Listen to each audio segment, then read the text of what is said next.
Hello, my friends, and welcome back. Thank you very much for being with me again today. Of course, I was right. I've been saying this for many months already, and this is a controlled war.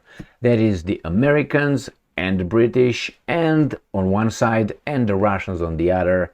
They communicate. They communicate behind the scenes, and they say, if you do this, I'm going to do this. Don't do this, I'm going to do this. They keep it under a certain kind of control. Why? Because these guys, I'm talking about the Americans, and not only the Brits as well. They almost always gave the Ukrainians limitations. They say, well, I'm going to give you this weapon, but you don't do it that far. You don't do this far. You don't hit that. You don't attack that. What kind of war is that? And I say, well, it's a full war. It's not a full scale war. The Russians still have weapons that they never used. And that's another control thing. If the Russians really were desperate, as these guys claim, they would have used those weapons a long time ago. The same with the other guys. The other guys started slow. Remember, they didn't provide. Why didn't they provide from the very beginning long-range missile systems? Why didn't they provide airplanes, F-16s, from the first month of the conflict? Why didn't provide tanks? Right, immediately after that. They waited more than a year to send all those things. Little by little by little, they increased. Do you think the Russians did not notice that? What's going on here? And all these things were decided before these guys said, "Oh, we're going to maybe." It was already decided. This was a plan anyway. Do you think these guys just act? What should we send now? After that, we're gonna send this and that. Let me show you how the Brits negotiated and keep negotiating with the Russians.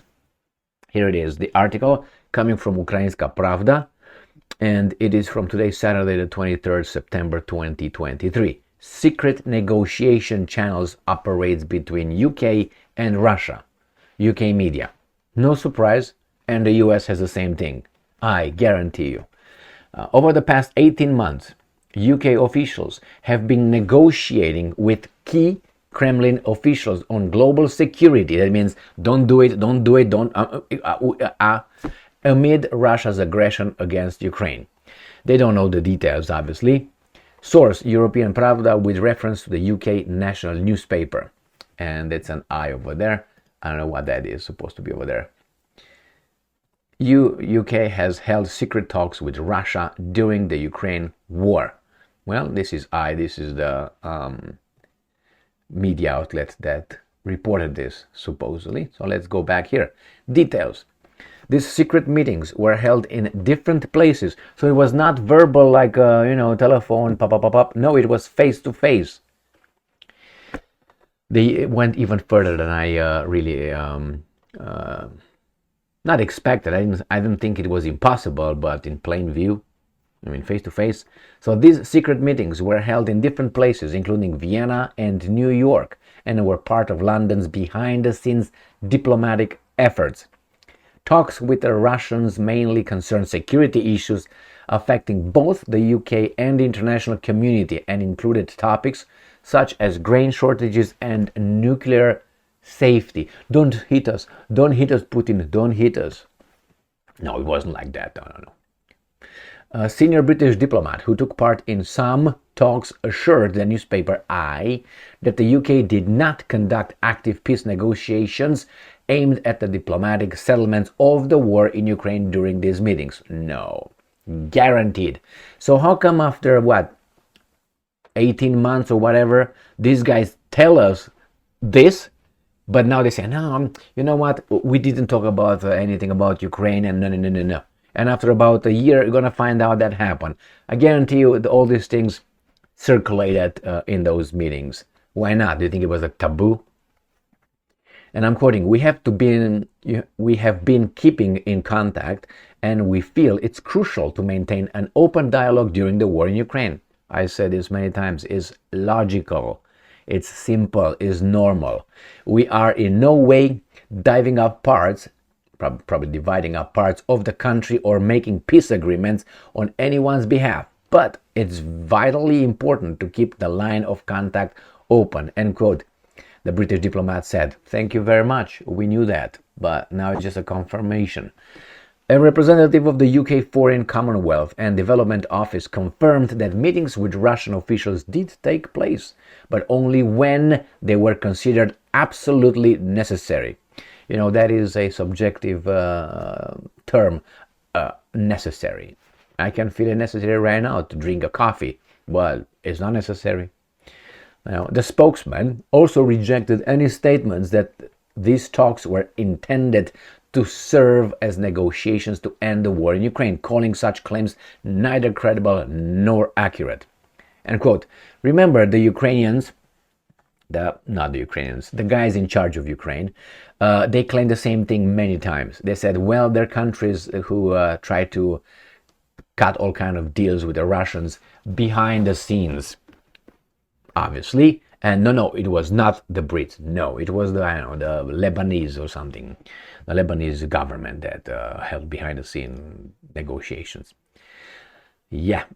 Background. Earlier, former UK Prime Minister Boris Johnson, is he not gone? No, because that's his job. I would like to see certain kind of people just disappear from the public eye in politics. I think they are clowns and discredited, but in politics you have to have a very thick elephant skin. And this is one of them. Boris Johnson is that kind of weasel. Like I can think of, what's her name? The Clintons. But the Clintons, you know, Hillary and Billy the kid, their problem is they have a daughter. As she is, but nevertheless, they have a daughter. So that daughter, what do you think the goal is? What do you think the Clinton family goal is regarding Chelsea? Huh? What do you think? I think presidency. No? Okay, we'll see. We're not that old in order to see that happen within, she's what, maybe 40, 30 some, about 50 something, but probably prior to that, because the Clintons are gonna go, so they have to act now. All the scheme is in place, don't worry about it. Maybe she's gonna be the first female, unless Biden identifies as one tomorrow and says, I'm the first female president of the United States of America, and I identify as black as well, so you. And everybody's gonna be like, oh, Kamala, sorry. Right, and it says here that earlier former UK Prime Minister Boris Johnson called on the UK government to stop delaying and send more weapons to Ukraine. He's just using that thing. He thinks that the real, how should I put it, the mechanism of controlling us, which is with that, will act and will help Boris back into office, pushing away Mr. Maharishi Sunak. He's just talking, give more. Hey guys, put me back in.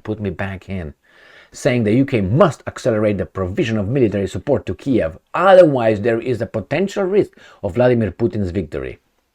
UK Foreign Secretary, oh my god, it's another beauty, James Cleverly, lacks clever anyway, or he's not clever, stated that Johnson is wrong to criticize London for delays in armament supplies to Ukraine, noting that the list of weapons provided by London to Ukraine proves that. That means these guys are fighting, you know, like you're a prostitute and you have the guys who potentially can give you money so you can perform, if you know what I mean. And as a prostitute or a lady of the night, you show your little things a little bit. You do this, you do that, you turn around. These are the politicians. But who are the buyers? That's the whole point. Both of these guys brag that what are you saying? You're saying we're not giving out enough weapons? Yes, we're giving up. Look here, I got 2 bazookas right here. I give enough weapons and so on. Who are those guys? Who are they prostituting themselves in front of? They talk about arming. You can just connect the dots. So anyway, my friends, yes, they can conduct talks and they monitor and they discuss limits, and you do this, I'm going to do this, don't do this, I'm not going to do this. And I guarantee you they talk about Ukraine too. Why shouldn't they? I mean, after all, these are just merchants.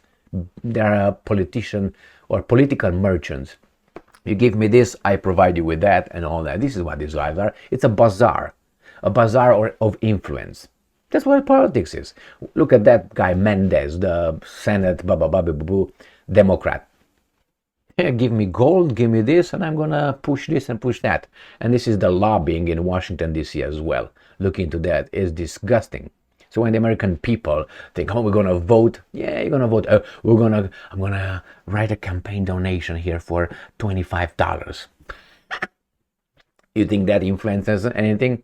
If you wouldn't give that, if the population, the commoners would not give any money to these weasels, you're gonna find out there's other businesses that will cough up money for these guys to get elected. So if you need, I would say, tens of millions of dollars in some instances, and even more, to get elected for a senator position or a president or a House of Representatives, that tells you how healthy the U.S. democracy is. One vote, Yeah, okay.